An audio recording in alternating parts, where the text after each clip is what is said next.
Bom, então, minhas irmãs, nós vamos começar o nosso estudo de hoje. Hoje nós vamos estudar o Livro dos Médiuns, mas antes nós vamos ler o Evangelho para preparar o nosso ambiente. A Deise. Júlio, começa a prestar atenção no pessoal que está Estou prestando atenção. Uhum. Não, só para mim ter certeza, tá? Então, bem-vinda, Deise. Boa noite. Nós vamos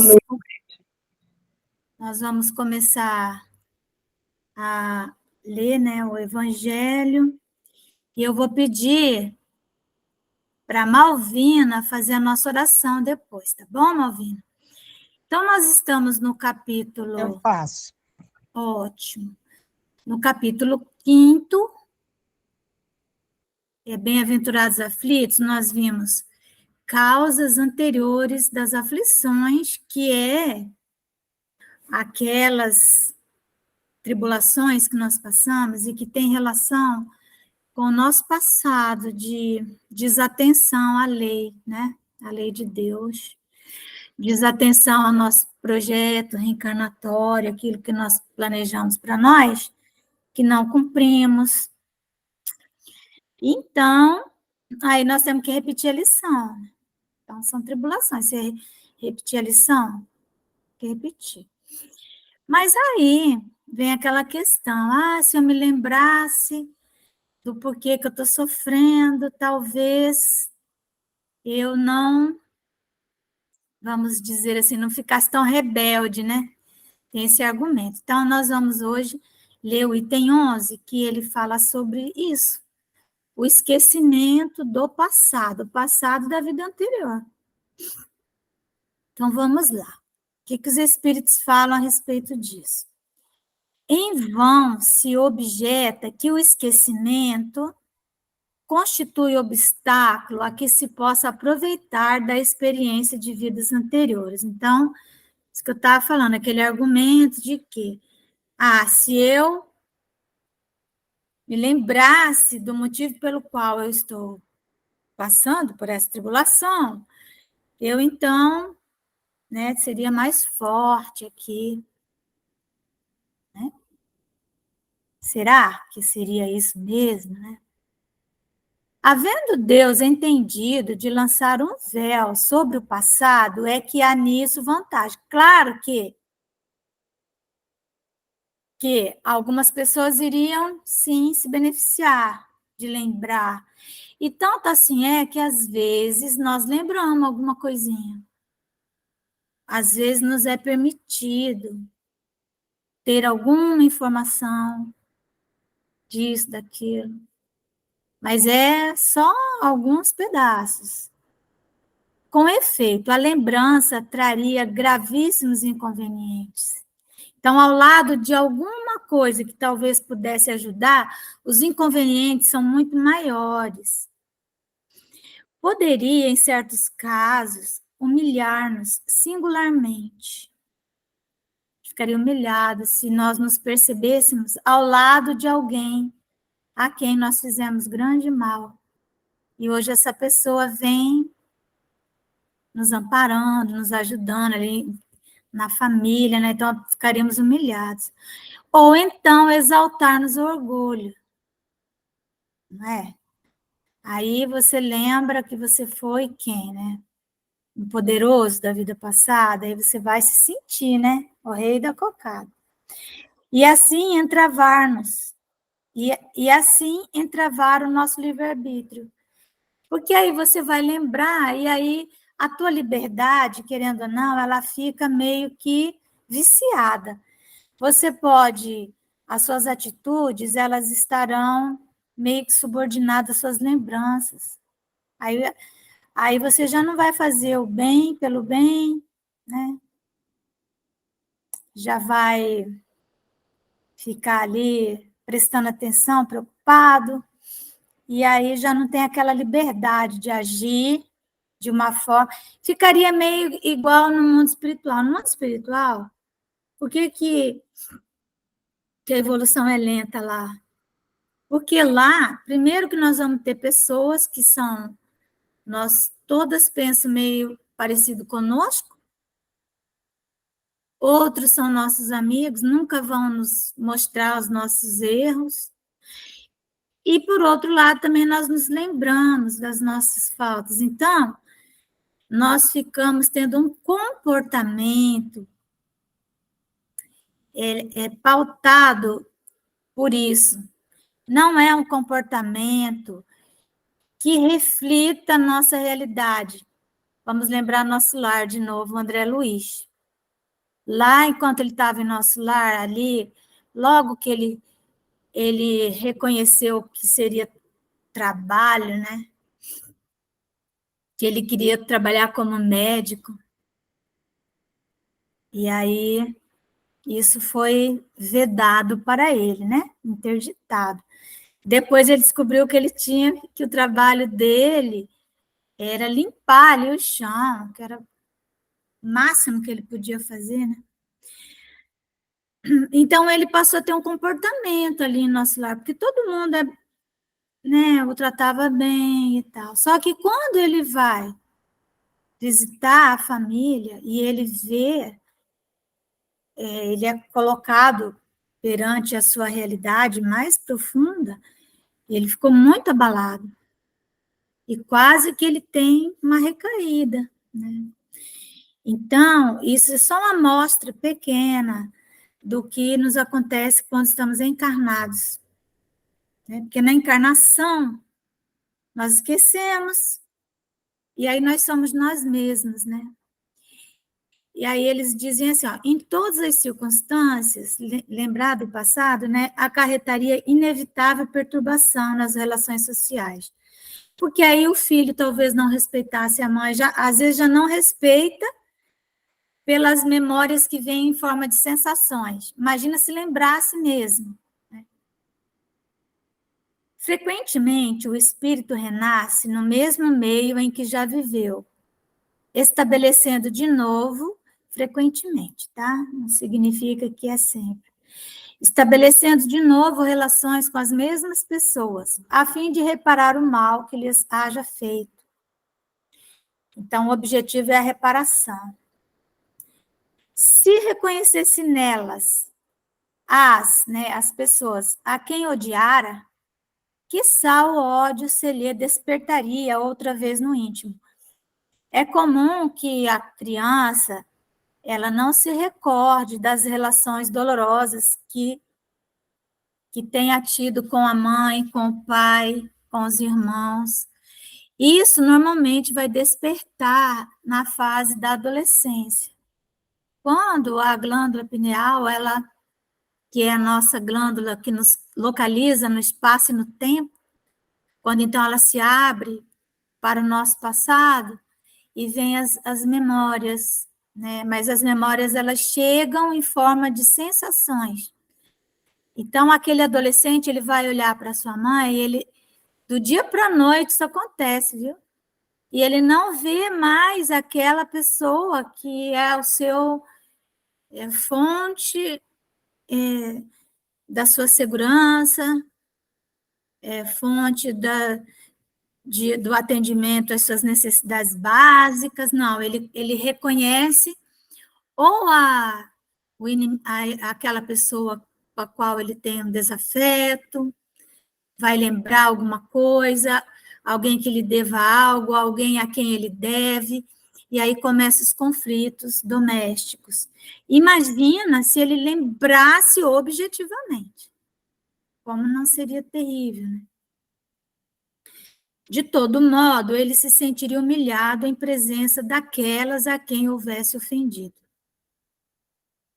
Para nos melhorarmos, outorgou-nos Deus precisamente o de que necessitamos e nos basta. A voz da consciência e as tendências instintivas. Priva-nos do que nos seria prejudicial. Então, a nossa intuição, as nossas lembranças, as sensações que vêm, né? deve ser suficiente para que nós possamos ali já estabelecer, né? Tem algo aqui. Aqui é um terreno, é um terreno perigoso. Aqui parece que tem alguma coisa que eu não devo, meio que tem que pisar com cuidado nisso aqui, né? Areia movediça, tenho que me movimentar aqui com calma. Às vezes, no grupo de trabalho, nós vamos encontrar essas pessoas também. No grupo religioso, a gente vai perceber, né? Terreno, areia movediça. Ao nascer, traz o homem consigo o que adquiriu. Nasce qual se fez. Nossa realidade, né? Em cada existência tem um novo ponto de partida. Pouco lhe importa saber o que foi antes. Isso não é importante, né? Se vê punido, é que praticou o mal, pode ter certeza. Suas atuais tendências más indicam o que lhe resta corrigir em si próprio. E é nisso que deve concentrar-se toda a sua atenção. Porquanto daquilo de que se haja corrigido completamente, nenhum traço mais conservará. Então, se nós já superamos, se algumas sensações nossas que são ainda impuras, se nós conseguimos depurá-las, então ninguém vai conseguir nos atingir naquilo, né? Não vai conseguir nos ofender. Mas, quando nós reencontramos alguém do passado, alguém que ainda tem uma conexão conosco, quando ele respira perto da gente, a gente já, né, já sente uma antipatia, uma coisa, né? Às vezes, a primeira vez que a gente vê a pessoa, a gente já, meu Deus, e aí, isso aí é um sinalizador importante, né? Que nós também nos superamos, não foi só a pessoa que nos superou com relação a nós. Porque tem pessoas que nos ofendem e muito e a gente não percebe. Não percebe, a gente passa batido. Mas quando a gente percebe, quando aquilo nos atinge, quando aquilo nos irrita, pode ter certeza. Então é isso, né? Aquilo que a pessoa já corrigiu, ela nenhum traço mais ela conserva. As boas resoluções que tomou são a voz da consciência, advertindo do que é bem e do que é mal, e dando-lhe forças para resistir às tentações.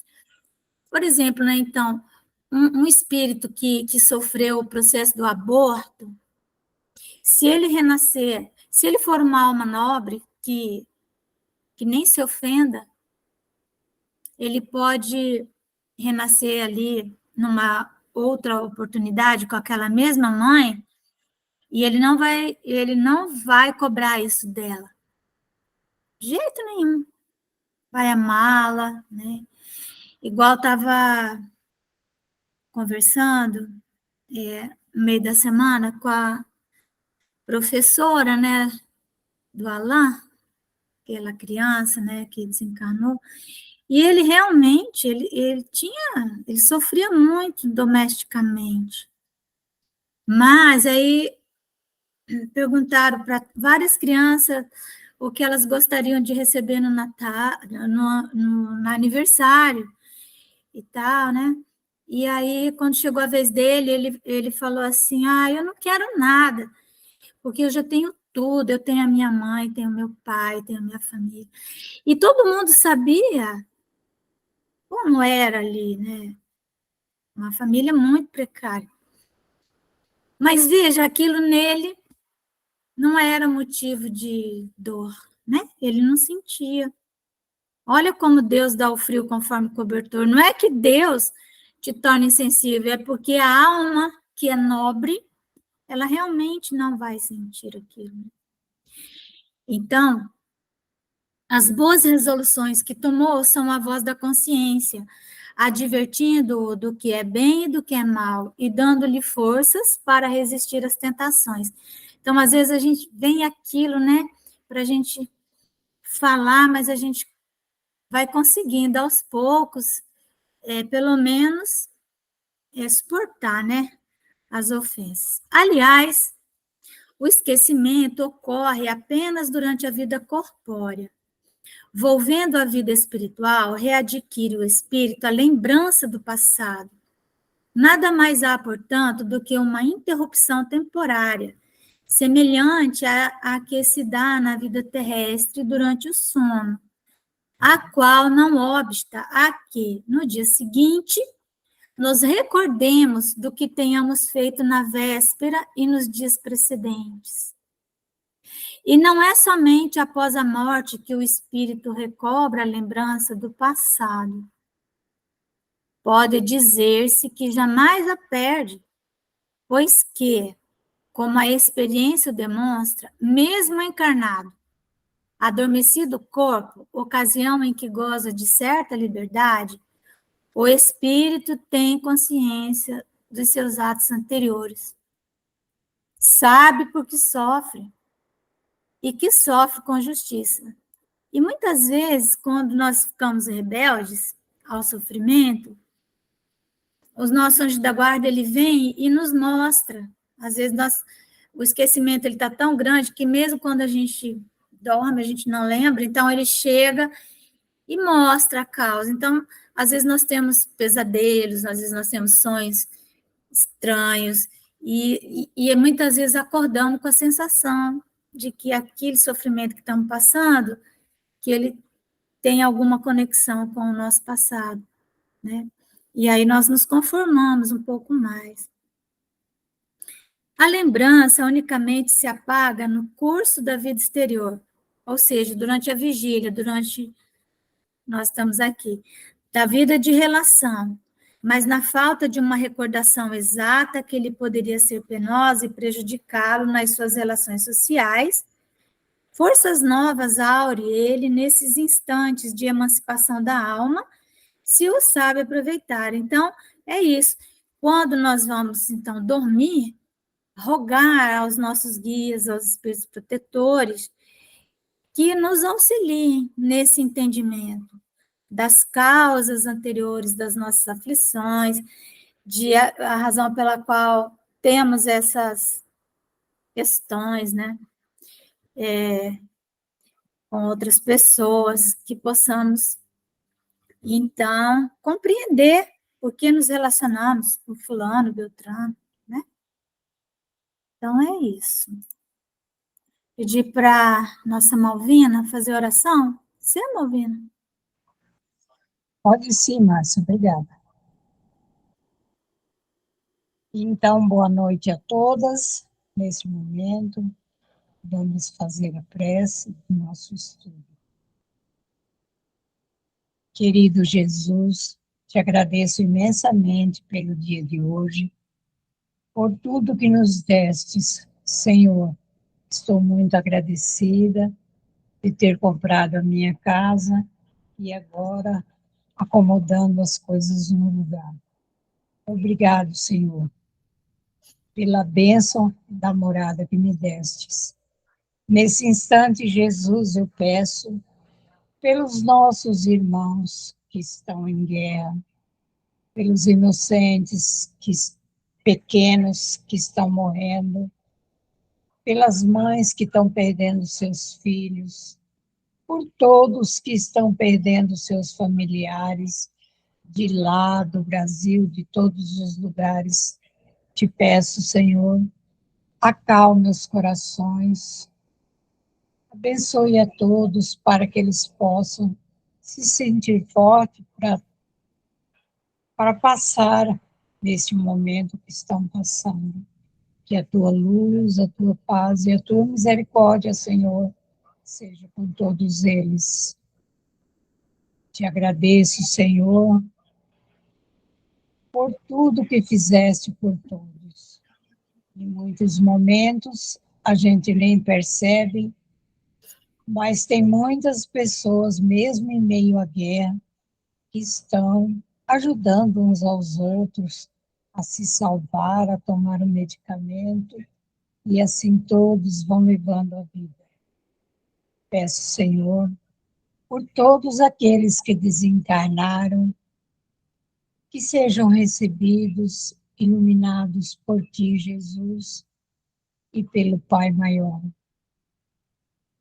Peço por aqueles que estão nas ruas, aqui pelas creches, os orfanatos, os presídios, e aqueles que estão doentes nos hospitais, Senhor, leva a cura a todos, e a resignação, se possível, para que possam levar a vida em frente. Jesus, obrigado pelo dia de hoje, obrigado pelos amigos, pelos nossos irmãos que estão conosco, aprendendo um pouco mais do Teu Evangelho, que é tão maravilhoso. Proteja-nos, Jesus, dai-nos força, fé e perseverança, para todos os dias podermos estar juntas, estudando um pouco mais, para refletir sobre tudo o que está acontecendo. Obrigada, Jesus, pelo dia de hoje, e sede conosco, hoje e agora, por todo sempre, que assim seja. Que assim seja, graças a Deus. Obrigada, Malvina. Obrigada eu. Que legal que você conseguiu comprar a tua casa. Nossa. Consegui, nós vendemos a chácara, Márcia. Amém, Jesus. Nossa, eu orei tanto, sabia? É mesmo. Mesmo? E eu comprei a casa da Mari. É. Que legal, Quando eu Malvina. machuquei, ela me visitou. E a gente conversou qualquer coisa sobre isso. Aí, quando chegou a hora que foi de vender, né? Eu liguei para ela e conversamos, e foi ainda eu que comprei. Ai, que coisa boa. Eu que negociei com ela. Como Deus é bom, né? Não, e quando chega a hora, né, que eu acho que a aprovação exato, passa, tudo aí tem começa as coisas a dar certo, né? Dá certo, desenrola, né? Que tem que Desenrola, é ser. verdade. Eu estou Amém, muito amém. feliz. Eu também, nossa. Oi, Deise, levantou a mão, fala, amor. Eu levantei. Malvina, parabéns, querida. E é muito Obrigada, interessante. Deise. É muito interessante que a gente. E é um momento exato, né? É um momento de Deus. É um momento que você está com o seu coração brando, de quem você comprou também está bem, né? Não tem. É algo assim, é divino, não é? Ela tinha a maior torcida eu comprar a casa dela. Você está vendo? É muito bom isso. É muito Todo mundo ficou ótimo, feliz. Quem nossa. comprou o sítio, quem vendeu a casa, quem comprou a Olha casa, que né? maravilha. Olha que maravilha, né? Como os desígnios de Deus, e o momento é exato, né? O Na momento hora certa, eu falava para o Zé, na hora certa vai aparecer o dono dela. vai. A mulher vai fazer um baita de um buffet lá, minha filha, que não é mole. Que lindo, né? E Que ainda maravilha. isso, ainda vai ajudar o progresso, coisa boa. É Sim, muito isso é bom. muito bom, é. É muito bom. É Graças isso. a Deus. Graças Obrigada, a Senhor. Amém, amém. Graças a Deus. Então, meus amores, com esse nosso coração cheio de gratidão pela alegria da Malvina, né? Então, nós vamos continuar nosso estudo do Livro dos Médiuns. Lembrando que nós recomeçamos o Livro dos Médiuns. E aí, nas minhas gravações lá do YouTube, né, que eu estou jogando lá, eu abri uma playlist chamada Livro dos Médiuns, porque tinha só obras básicas. Então, onde eu coloco todas as obras básicas. Mas a obra básica que a gente voltar para o zero, eu vou abrir uma lista para quem quiser começar do começo, né? Então, aí a pessoa que abrir na playlist o Livro dos Médiuns, ela vai começar lá do zerinho da introdução. E nós estamos na introdução ainda do Livro dos Médiuns. Nós paramos aqui Allan Kardec, ele está explicando por que ele resolveu fazer o Livro dos Médiuns aqui na introdução, né? Ele fala que assim como, né, tudo tem regra, ou seja, existem leis universais para tudo, né? E cada vez nós vamos vendo cada vez mais, com relação à mediunidade também, né? Então, esse livro, ele desejou que fosse um manual, assim, com a experiência que ele, Allan Kardec, já havia conquistado nesse momento, quando ele escreve o livro, né? Então, ele diz assim, ó, que na última frase que a gente leu da introdução, como repositório de instrução prática, portanto, a nossa obra, né, essa, Livro dos Médiuns, não se destina exclusivamente aos médiuns, mas a todos os que estejam em condições de ver e observar os fenômenos espíritas, né? Percepção dos fenômenos. Então, agora ele continua explicando para nós. Não faltará quem desejara publicássemos um manual prático muito sucinto, contendo em poucas palavras a indicação dos processos que se devam empregar para entrar em comunicação com os espíritos. Pensarão esses que um livro dessa natureza, dada a possibilidade de se espalhar profusamente por módico preço, representaria um poderoso meio de propaganda pela multiplicação dos médios. Então, tipo, é um manual prático, como é que você entra em contato, é assim assado, faz desse jeito, daquilo outro, né? Pronto, né? Tá pronto. Então, Kardec já começa a dizer que não é bem por aí, né? Que aí todo mundo ia comprar, quem é que não queria se comunicar com os espíritos? Eu venho de uma família de médiuns, que nem sabia o que eram médiuns. O meu avô materno, né, o pai da minha mãe, ele era médium de efeito físico, que eles moravam na roça, não existia médico, não existia veterinário, nada. Então, a minha mãe conta que o meu avô, ele tinha tanto poder magnético que, às vezes, dava aquelas bicheira que chama, né, nos cavalos, nos bois, porque o que é? Às vezes uma feridinha, vem um mosquito, pousa ali uma larva, aquela larva se transforma, né, num bichinho. E aquilo chega até a matar os animais. Então, o meu avô, ele benzia os animais e ele matava as bicheiras dos animais. Tamanha a força magnética dele, né? Então, a minha família cresceu no meio dessa coisa. Também viviam sempre, imagina, o Paraná, naquele tempo, ali no meio da floresta paranaense. Né? Havia muitos fenômenos espíritas, né, espirituais. Os espíritos se mostravam muito, evidentemente, né? Muitas coisas que se falavam.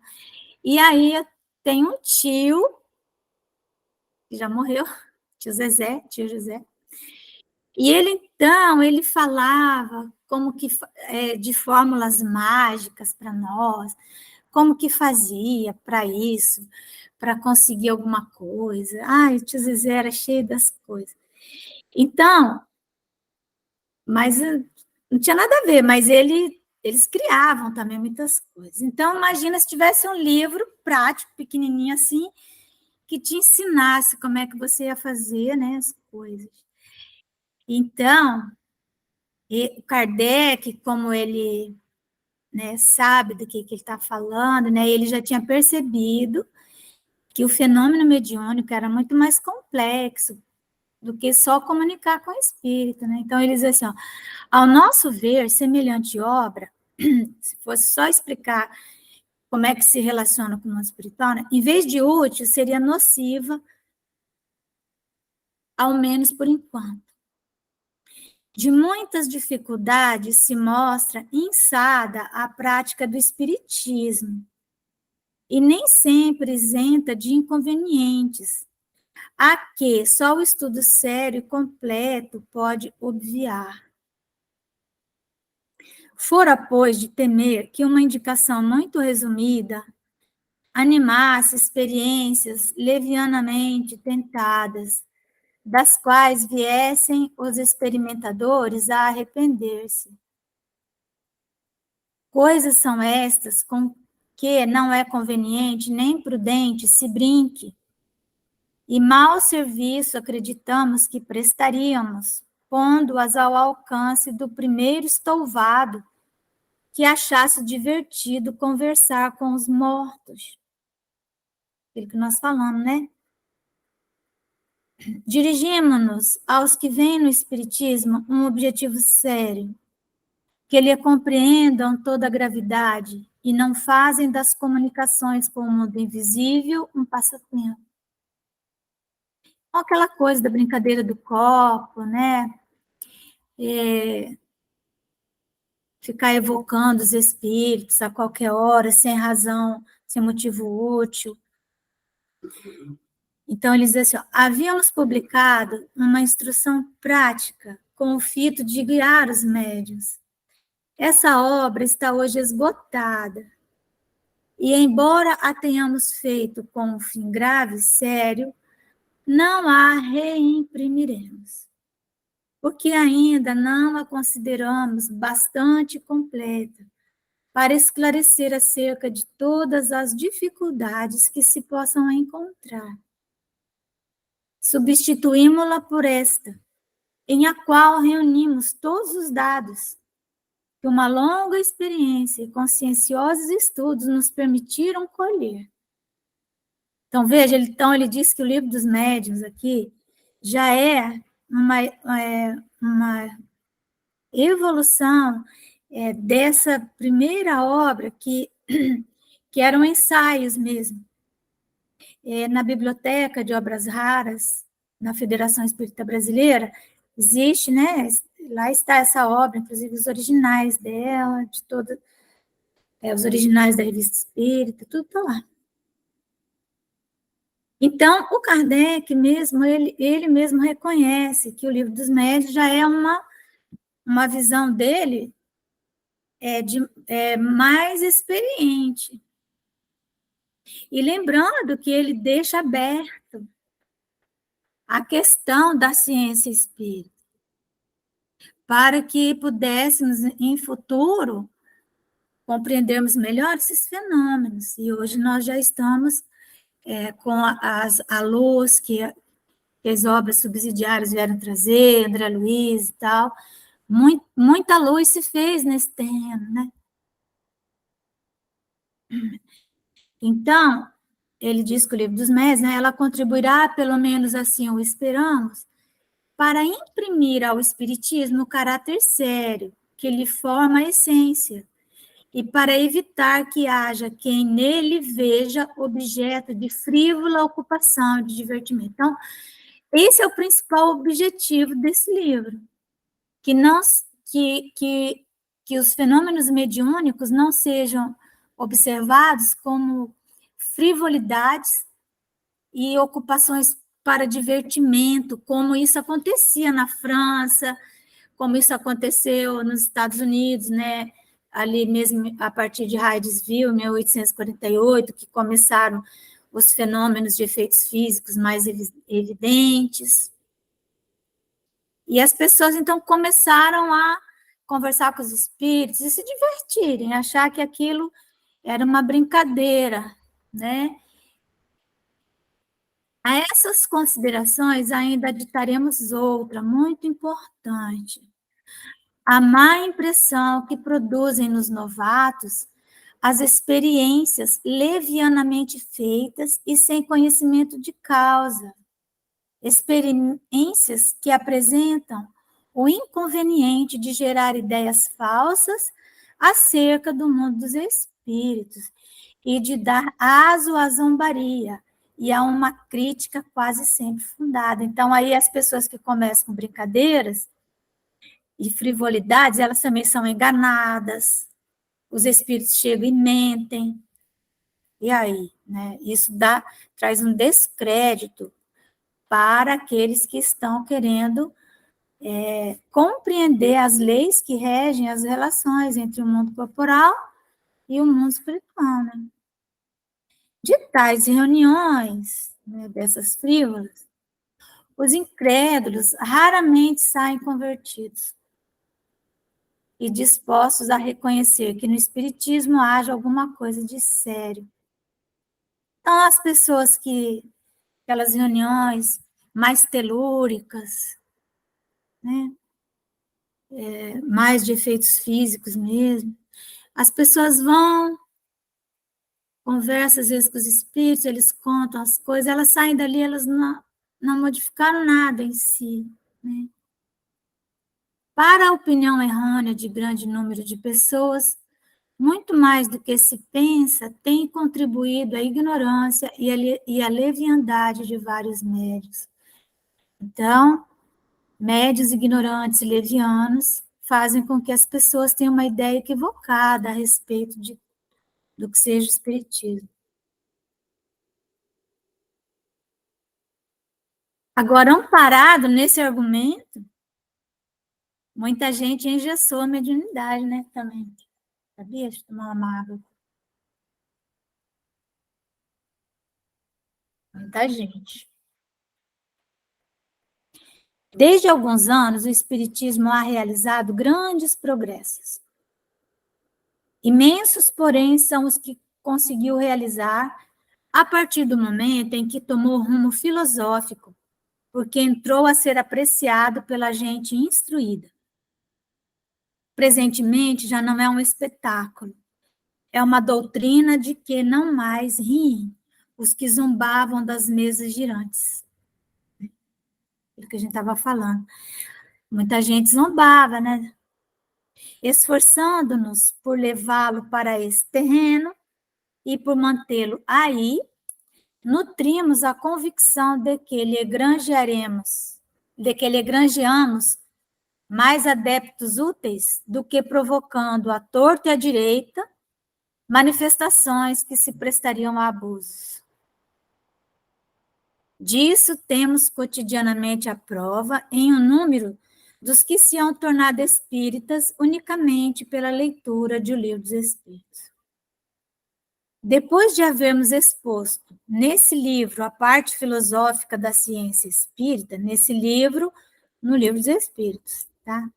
Damos nesta obra, né, no Livro dos Médiuns, a parte prática, para uso dos que queiram ocupar-se com as manifestações, quer para fazerem pessoalmente, quer para que se inteirarem dos fenômenos que lhes sejam dados observar. Verão aí os óbices com que poderão deparar e terão também um meio de evitá-los. Estas duas obras, se bem a segunda constitui o segmento da primeira, são até certo ponto independentes uma da outra. Mas a quem quer que deseje tratar seriamente da matéria, diremos que primeiro leia o Livro dos Espíritos. Então, é sempre ler o Livro dos Espíritos primeiro. Por quê? Porque os fundamentos filosóficos e religiosos, porque a religião espírita ela decorre dessa filosofia, que ela é uma forma de construção do raciocínio que nos leva a modificar o nosso comportamento, naturalmente. Então, aí está a religião, a modificação para melhor. Por isso, então, diremos que primeiro leia o Livro dos Espíritos, porque contém princípios básicos, sem os quais algumas partes do Livro dos Médiuns, se tornariam talvez dificilmente compreensíveis. Então, por isso que Divaldo Franco foi advertido, né? Leia o Livro dos Espíritos, leia o Livro dos Espíritos, depois Estude o Livro dos Espíritos. Importantes alterações para melhor foram introduzidas nessa segunda edição, muito mais completa do que a primeira. Acrescentando, essa segunda edição ficou a definitiva, é a que ficou. Acrescentando-lhe grande número de notas e instruções do maior interesse, os espíritos a corrigiram com particular cuidado. Vê, os espíritos, eles corrigem, eles sabem que existe, sim, as falhas humanas, falhas de comunicação, falha, às vezes, na hora da gráfica, de quem está lá, né, na hora de imprimir, não é? É isso. Eu que escrevo livro, e então tem um livro, Os Hereges do Castelo, que em algum momento, e eu tenho certeza que fui eu a pessoa, né, na primeira edição, uma personagem, o nome dela mudou, né, mudou o nome de Beatriz para Berenice, ou de Berenice para Beatriz, agora nem vou lembrar.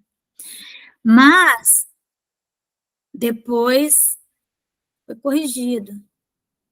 Então, isso aí acontece o tempo todo, né? Tem que haver revisão, revisão. Né? Então, os espíritos, como reviram tudo, né?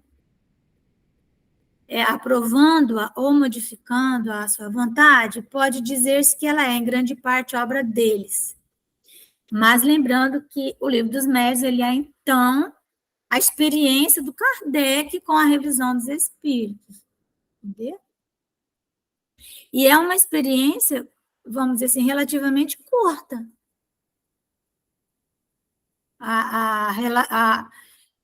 Vamos dizer assim, o contato do Allan Kardec com a mediunidade se deu mais assim, para que ele trouxesse a lume o conhecimento da doutrina, mas uma experiência de, né, não chegou nem 10 anos. Então, pode-se dizer que ela é, o Livro dos Médiuns, em grande parte, obra deles, porquanto a intervenção que tiveram não se limitou aos artigos que trazem as assinaturas. São poucos esses artigos, porque apenas apusemos nomes quando isso nos pareceu necessário, para assinalar que algumas citações, um tanto extensas, provieram deles textualmente. A não ser assim, houvéramos de citá-los quase que em todas as páginas, especialmente em seguida a todas as respostas dadas às perguntas que lhes foram feitas, o que se nos afigurou de nenhuma utilidade. Olha que interessante, né? E tanto assim é que o Kardec também, no Livro dos Espíritos, ele teve um entrevero com a senhora Pleine Maison, né, que ajudou ele como médium, e ele, então, não colocou o nome dela, e ela se aborreceu profundamente com ele, brigou com ele, se afastou dele, porque ele publicou o Livro dos Espíritos como Allan Kardec, que é um pseudônimo, e não colocou mais nada. Então, o Kardec realmente achava que esse conhecimento é um conhecimento universal. Mesmo os espíritos, quando nos trazem isso, eles não trazem isso de si mesmos, né? Eles trazem de um conhecimento que está disponível. Então, eles assim, né? Os nomes, como se sabe, importam pouco em tais assuntos. Não é útil você ficar dizendo que foi esse.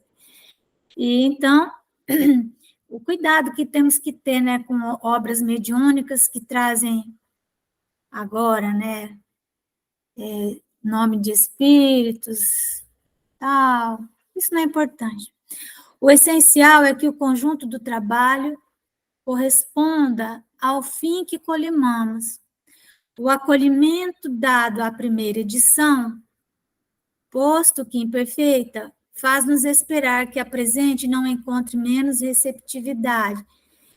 Então, a primeira edição foi muito acolhida pelo público, e aí ele ampliou, né, modificou e tal. Como lhe acrescentamos muitas coisas e muitos capítulos inteiros, suprimimos alguns artigos que ficariam em duplicata, entre outros, o que tratava da escala espírita, que já se encontra em O Livro dos Espíritos. Realmente, a escala espírita está lá, né? Então não há necessidade. Suprimimos igualmente do vocabulário, né, das palavras, o que não se ajustava bem no quadro desta obra, substituindo vantajosamente o que foi supresso por coisas mais práticas. Então, na primeira edição tinha vocabulário, e tudo isso era meio desnecessário. Esse vocabulário, além do mais, não estava completo. E tencionamos publicá-lo mais tarde em separado, sob o formato de um pequeno dicionário de filosofia espírita. Depois nós fomos tendo isso, né? Hoje nós temos, por exemplo, Espiritismo de A a Z, que a Federação Espírita Brasileira publicou, né? Cada vez mais nós estamos tendo esses livros de índices. Já era uma preocupação do Kardec. A Federação Espírita Brasileira, recentemente, eu até fiz um videozinho sobre isso, ela publicou um livro que ele é a compilação de todas as obras do André Luiz, sabe?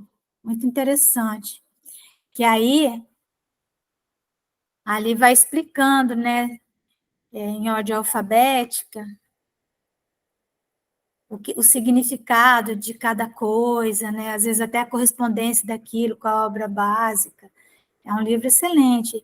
E eu sempre digo que nós estamos vivendo esse momento das obras mais de índice mesmo, para que nos ajudem a localizar, né, onde está isso, aquilo. Conservamos nesta edição apenas as palavras novas ou especiais pertinentes aos assuntos de que nos ocupamos. Então, aqui termina a introdução e na nossa próxima sexta-feira nós vamos começar mesmo o capítulo 1, que começa assim: espíritos? Os espíritos existem? É assim que começa. Então, nós vamos encerrando por aqui. Alguém tem alguma coisa para perguntar? Hoje foi mais uma leitura mesmo para nosso conhecimento, né? Para a gente relembrar aí. Se ninguém tiver nada a dizer. Deise, você pode fazer a nossa oração, Deise? Oi, posso sim, amiga. Então faz. É muito... o espiritismo. Na verdade, assim, a gente agora está num momento muito... Assim, a gente tem que entender o quanto é importante e quanto é sério o espiritismo, né? Esse é o nosso momento, né? Teve o momento de Moisés, teve o momento de Jesus, e agora está tendo nós, agora, né, com o espiritismo. E quanto nós temos que ter a seriedade, comprometimento, né, quanto ao espiritismo, porque realmente, Márcia, quando nós resolvemos trabalhar na doutrina e principalmente trabalhar a nossa mediunidade, é algo assim que mexe muito com nossa estrutura, completamente. Porque nós, na verdade, por que mexe com nossa estrutura? Porque nós somos espíritos envoltos em matéria. E nós estamos querendo justamente não ficar, mas estar como espíritos, né? Estar em contato na verdade, com a nossa origem. Porque a nossa origem não é a matéria, não é a nossa carne, né? Não Sim. é eu ser linda e você maravilhosa, loira. Não, não é isso. É justamente a nossa essência. E as pessoas realmente não sabem disso. As pessoas acham que é algo a mais. E não é. É nosso. Mas é tão sério a gente voltar, né, para a nossa origem e as pessoas, infelizmente, não entendem. Mas vão entender. Vamos lá. Sim, vamos lá. Mais uma vez, Senhor, agradecemos a oportunidade de aprendermos mais um pouco do seu amor e que possamos levar essas lições para os nossos irmãos, não só com palavras, mas com nossas boas atitudes. Pai amado, nosso planeta está passando por mudanças muito radicais, não só com a natureza, mas nós, como seres humanos, que ainda, Senhor, não conseguimos evoluir o nosso amor, o nosso perdão, a nossa caridade, o nosso respeito. Todos nós somos seus filhos, cada um no momento de sua evolução. Porém, Pai, eu lhe peço, eu lhe suplico, conforte os corações dessas mães, desses pais, desses irmãos, desses filhos, que hoje estão perdendo seus entes queridos. Não só no Líbano, mas na Rússia, na Ucrânia, na África, Timor-Leste, Rio de Janeiro, São Paulo, em toda a parte do planeta, Senhor, que tivermos uma guerra, não só guerras de grandes proporções, mas guerras familiares, em suas cidades. E nossas também, Senhor, nossas guerras internas. Pai querido, sabemos o quanto nos ama e que nada é por acaso e que cada um tem que passar por isso, mas que possamos mudar nossos corações para sempre estar melhor. Pai nosso que estais nos céus, santificado seja o vosso nome. Venha a nós o vosso reino, seja feita a vossa vontade, assim na terra como no céu. O pão nosso de cada dia nos dai hoje. Perdoai as nossas ofensas, assim como nós perdoamos a quem nos tem ofendido. E não nos deixeis cair em tentação, mas livrai-nos de todo o mal. Que assim seja. Graças a Deus. Que assim seja, graças a Deus. Obrigada.